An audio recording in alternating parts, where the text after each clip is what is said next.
নমস্কার বন্ধুরা, মহালক্ষ্মী চ্যানেলে আবারও নতুন আরেকটা পর্বে তোমাদের সবাইকে জানাই সাদর আমন্ত্রণ। আজ আমি কম সময়ে তৈরি হয়ে যাওয়া ঝামেলামুক্ত একটা রান্না করছি, শীতের সবজি শিম দিয়ে সর্ষে বাটার ঝাল।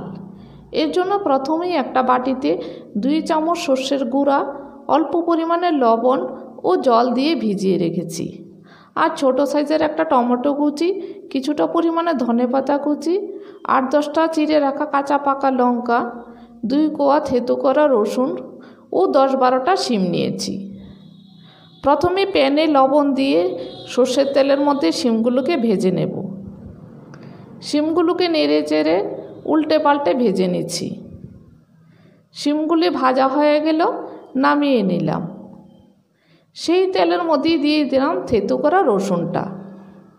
তোমরা সম্পূর্ণভাবে নিরামিষ খেতে চাইলে এখানে রসুনের বদলে কালো জিরা দিতে পারো।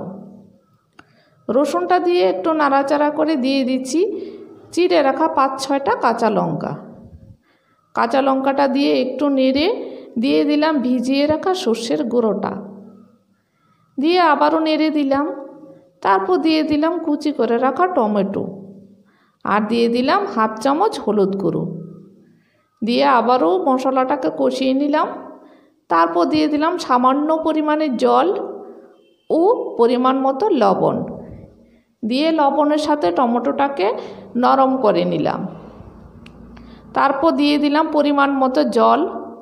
জলটা ফুটে উঠেছে, এখন দিয়ে দিচ্ছি ভেজে রাখা শিমগুলি, অল্প পরিমাণে চিনি ও চিড়ে রাখা আরও 5-6টা কাঁচা লঙ্কা দিয়ে নেড়ে চেড়ে ঢাকা দিয়ে দিলাম। গ্যাসটাকে মিডিয়াম আঁচে রেখে 5 মিনিট রান্না করে নিলাম। 5 মিনিট পর ঢাকনাটা খুলে দিয়ে দিলাম কুচিয়ে রাখা ধনেপাতা ও কিছুটা পরিমাণে কাঁচা সর্ষের তেল, দিয়ে আবারও ঢাকা দিয়ে দিলাম। গ্যাসটাকে একদম লোতে রেখে দিলাম 2 মিনিটের জন্য। 2 মিনিট পর আমি গ্যাসটাকে অফ করে দিলাম। শিমের ঝালটা আমার তৈরি হয়ে গেল, নামিয়ে সার্ভ করে দিলাম।